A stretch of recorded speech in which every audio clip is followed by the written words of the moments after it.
Welcome to Frater versus Marathon. This is a new series based on the fact that, unlike YouTube, when I do a YouTube review,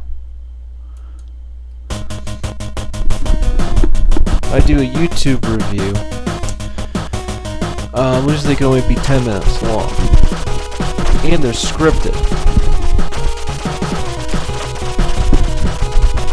So, what I'm going to do is play this mostly on Justin TV, and I will sell this a very cheap DVD, just so that, there's some products out there.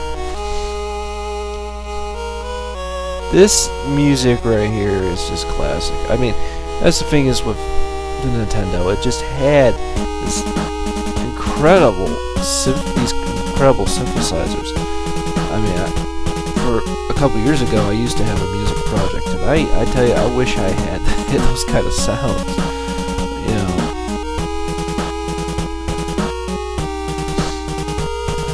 There's now a lot of people wonder if Ryu is actually the Ryu from Street Fighter 2. But they're a different company. I don't know. I don't think so.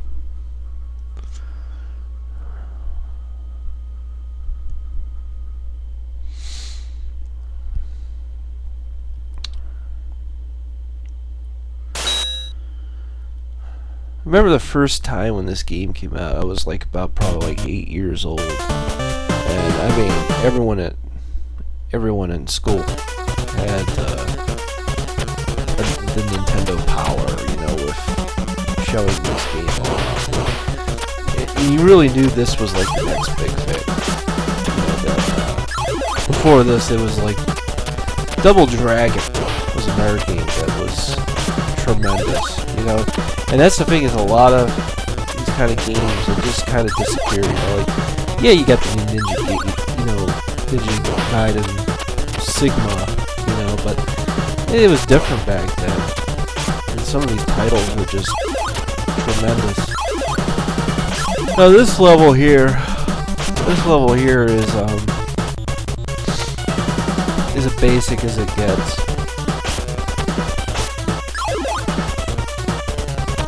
Sort of introduces you to some of the slight elements you're going to meet later on, because you're going to get your ass raped. you're going to get brutalized. And it's funny because if you actually think yourself as a good gamer, I mean, I guess I try to think myself as a good gamer when it comes to Nintendo. I mean, I'll tell you, I suck at modern games. I actually do suck pretty badly at modern games. Mostly it's because of the 3D orientation. That's a lot. There's kids who are 12 years old playing Modern Warfare 2, and they're just destroying people because their brains have become so used to the way those games are. But you have to understand. I mean, there was no real 3D games until Mario 64 and stuff, and GoldenEye. Now, you had a PC, that's a different thing all to itself. But you have to understand, not everyone had a PC. This boss here, he's pretty neat. He's one of those bosses where you just go in and take out as quickly as possible. You will see later on, there are some bosses that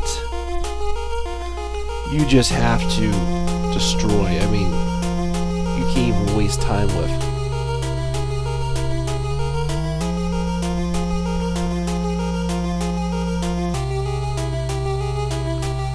And this was really one of these first games where it incorporated a storyline.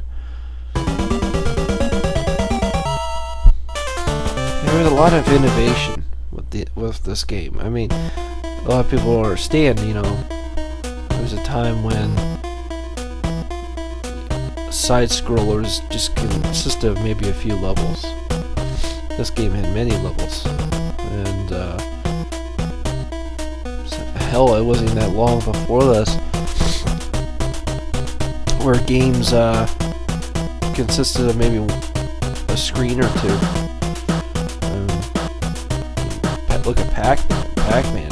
Doesn't really leave the screen. It doesn't leave the same screen all the time.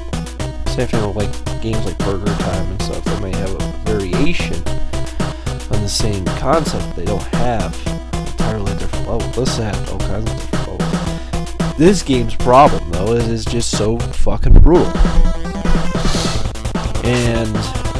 But the only game it beats is Ghosts and Goblins. Ghosts and Goblins was a horrific game. It was just, and the thing is, later on, I tell you something. I only made it to about the village. You know, that small village you can enter. I made it to there as a kid. The game was brutal. I mean,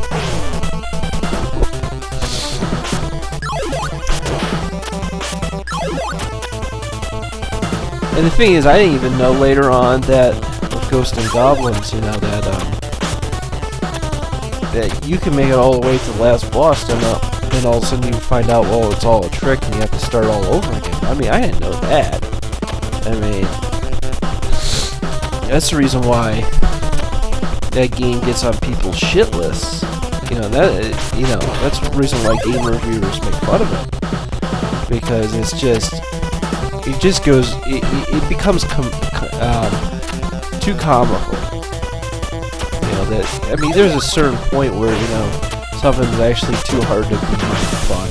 You know, that's the way Ghosts and Goblins is. I think Ghosts and Goblins, what it has for it is nostalgia.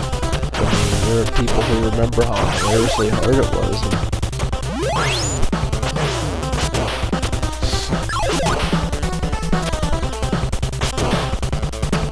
I recorded this beforehand. Although I really wish I probably had recorded it before, just so that you could hear me screaming. So this game, if you don't get pissed off at this, man, you better check to see if you're even alive. This guy right here, I don't know why. He's just a pain in the ass. I just keep taking hits from him. But you're gonna see. See, the big problem with this game is if you even move in one direction the wrong way, you're gonna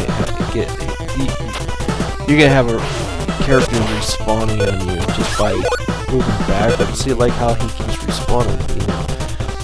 And there are parts where there are birds respawning almost like right on the spot. And Jesus Christ, it's just so hard. This guy right here, this guy is so infamous in the series. I die, this section here, I die a lot. And I do use save states on this one. It's just, it's just a hard game. And I know that's not pure. You know, I know some guy from the Nintendo Championships wouldn't have done that, but oh well. And by the way, you know, although I highly doubt you'd see him beating this game. As evil as that sounds for me to say that, I highly doubt he would be able to beat this. Well, at least some help, because it is hard. Especially, I will tell you this: I do not, with this marathon. You know, I had had the attention of actually beating this game. I don't care how many save states, how many deaths, that I would eventually do it. You know, I was kind of. I started this whole thing because I noticed 4Player Podcast was doing marathons. You know, a week of marathons. I thought, I should try something myself. So this started this concept, you know. This is a little separate from my normal Frater versus Retro show, because that's like a scripted 10-minute show.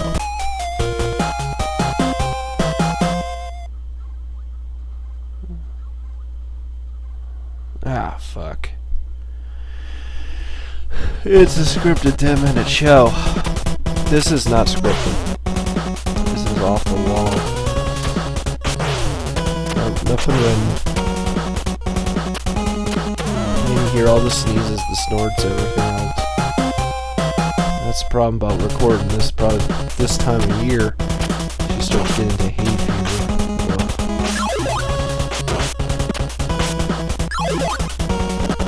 And another thing too is that I recorded it like this. You know, you'll see, you know, that each segment is recorded in about 10 anywhere from 10 to 20 minute different segments. Mainly, it's just because when it comes down to actually uploading the video into Lulu, it's yeah, you know, I'm not gonna get a gigabyte into one loading. It's just impossible. Go crazy and make crap out. And Lulu's system is not exactly the most efficient, even though I've gotten products out that way. I know some people will say, well, you know, yeah, but, you know, I mean, you go out there and you're going to entertain people, you know, to be honest, you know. I mean, why not create a possibility, at least creating something that could mean you can take care of yourself. You don't have to work 40 hours a week or 50 hours a week. I would love just to work 3 days a week. You know, like, for example, this DVD, I don't think the production cost is too much. So, you know, maybe I can have like a $5 royalty on this, and if enough people bought that, that would be cool.